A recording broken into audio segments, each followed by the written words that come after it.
Shalom Bapak Ibu dan Saudara-saudari sekalian. Jumpa lagi dengan saya, Pendeta Ampilas MP Aritonang. Sebelum kita merenungkan firman Tuhan, marilah kita berdoa. Damai sejahtera Allah yang melampaui segala akal, itulah yang memelihara hati dan pikiranmu dalam Kristus Yesus.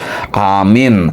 Nas Alkitab yang ditetapkan menurut almanak gereja kita tertulis dalam 2 Timotius 2 ayat 24 sampai 25a. Sedangkan seorang hamba Tuhan tidak boleh bertengkar, tetapi harus ramah terhadap semua orang. Ia harus cakap mengajar, sabar, dan dengan lemah lembut dapat menuntun orang yang suka melawan. Tema, hiduplah sebagai hamba Tuhan. Bapak, Ibu, dan saudara-saudari sekalian yang dikasihi Tuhan Yesus, jika kita ditanya apakah kita mau menjadi seorang hamba atau budak, jawabnya pasti tidak. Apalagi setelah kita tahu arti dari kata hamba atau budak dalam bahasa Yunani, doulos, dalam bahasa Inggris slave atau servant, dapat dimengerti sebagai orang yang sudah dibeli untuk hidup dan bekerja bagi tuannya. Hidupnya dinilai sama seperti binatang, sehingga sangat bergantung pada belas kasihan tuannya. Jika ia taat dan bekerja dengan baik, maka tuannya akan menyayanginya. Tetapi jika ia malas dan pemberontak, maka tuannya akan begitu mudah menjualnya atau membunuhnya tanpa melanggar hukum. Itulah yang terjadi di zaman Perjanjian Baru sampai dengan awal abad ke-19. Bahkan di beberapa negara masih terjadi human trafficking terhadap anak-anak untuk dipekerjakan sebagai budak dan terhadap perempuan untuk menjadi pekerja seks komersial. Biasanya penyebab utamanya adalah kemiskinan dan kebodohan, sehingga mereka begitu mudah tertipu. Mereka tidak bisa membebaskan diri atau melarikan diri. Mereka dipaksa untuk memberi keuntungan bagi tuannya sampai akhir hidupnya. Demikianlah di era digital ini, gereja-gereja termasuk HKBP bersama dengan pemerintah bergerak dan berjuang untuk melawan para pelaku human trafficking di berbagai daerah. Namun demikian, dalam konteks nas renungan kita ini, Paulus mengajar dan mengajak Timotius untuk tetap hidup secara konsisten sebagai hamba Tuhan. Bahkan bukan hanya Paulus dan Timotius, semua orang yang percaya bahwa dirinya telah ditebus oleh darah Kristus dan dibebaskan dari kuasa dosa, sekaligus akan mengakui statusnya sebagai hamba Tuhan.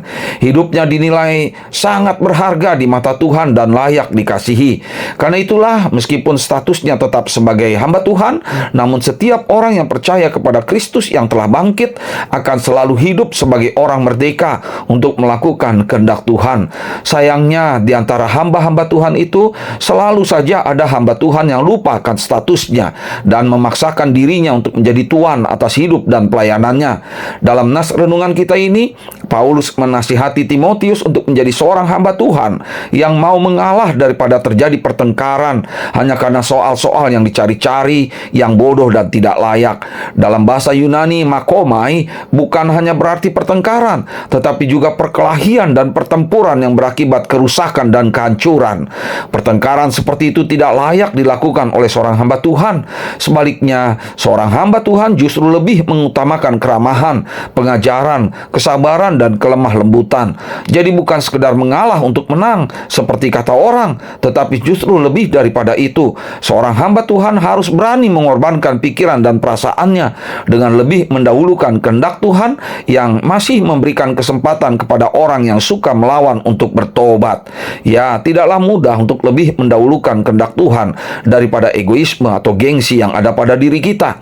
Apalagi bagi kita yang telah berpengalaman, berpendidikan tinggi dan kaya raya. Dengan keberhasilan yang kita miliki itu, apakah mungkin kita masih mau mengalah kepada orang yang suka melawan atau memperdebatkan soal-soal yang dicari-cari? Apakah kita masih begitu mudah terpancing untuk memperdebatkan keyakinan kita tentang kebangkitan Kristus dengan orang-orang yang berbeda keyakinan?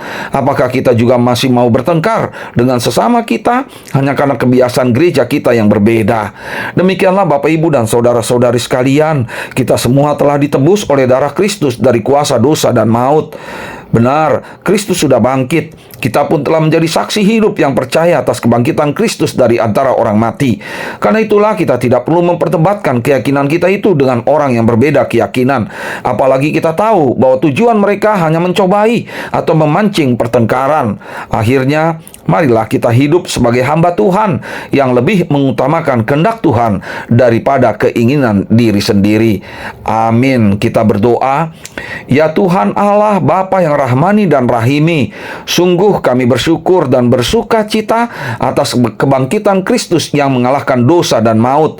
Kami tidak lagi menjadi hamba dosa, tetapi hamba Tuhan yang hidup untuk mengutamakan kehendak Tuhan daripada keinginan diri kami sendiri.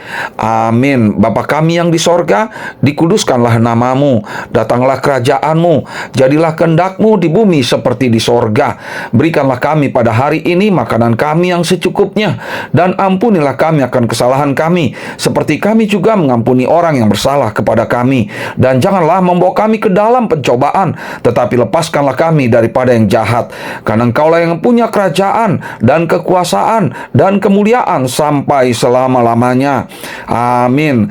Kasih karunia dari Tuhan Yesus Kristus dan kasih setia dari Allah Bapa dan persekutuan dengan Roh Kudus, itulah yang menyertai kamu sekalian. Amin. Shalom Bapak Ibu dan saudara-saudari sekalian.